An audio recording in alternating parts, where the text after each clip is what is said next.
So do you actually need a master's to apply for a grad school in the United States? Hey guys, Felix here. Welcome to my channel. Now in today's video, I'll be talking to you about the things you need to know whilst applying for graduate school as an international student.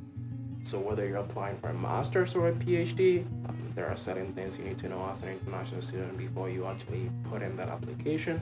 That is from the number of recommendations to writing a statement of purpose.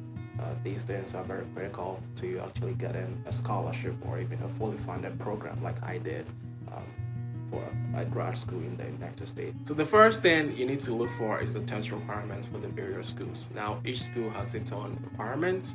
The universally accepted test requirement is the GRE.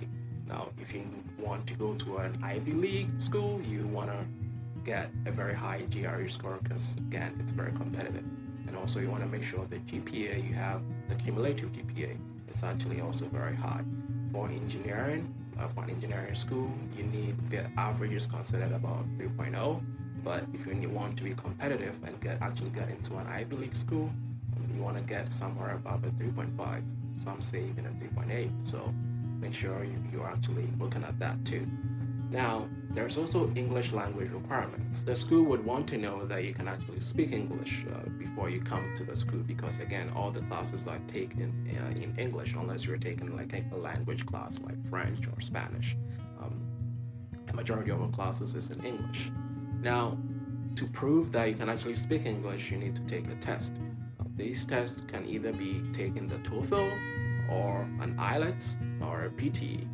Now, each school has its own cutoff points for English language requirements, so make sure you actually look at what they're looking in terms of the cutoff. So the next thing is the statement of purpose. Now, this is where you tell the school what your interests are and also why you're applying for the specific program that you're applying for.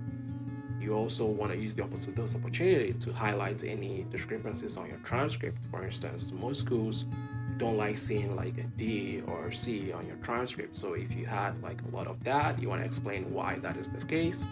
Sometimes things happen, COVID happened, someone may die, and so you want to use that to explain so that the admissions team understand why you got those grades.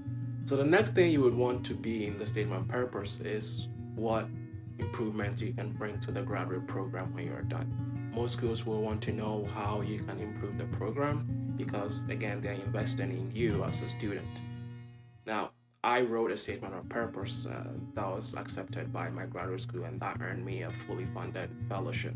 So if you want to know how I got in or the statement of purpose that I used, comment below and I'll very much do another video on it. The third thing here is recommendation requirements. Each school has its own requirement in terms of recommendations. So I would suggest that you look at the school's website to figure out how many recommendations is actually required.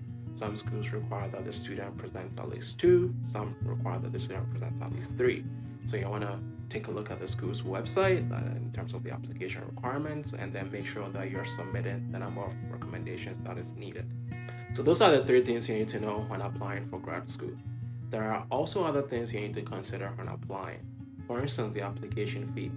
Most schools will require anywhere from $50 to $85 before they allow you to submit your application.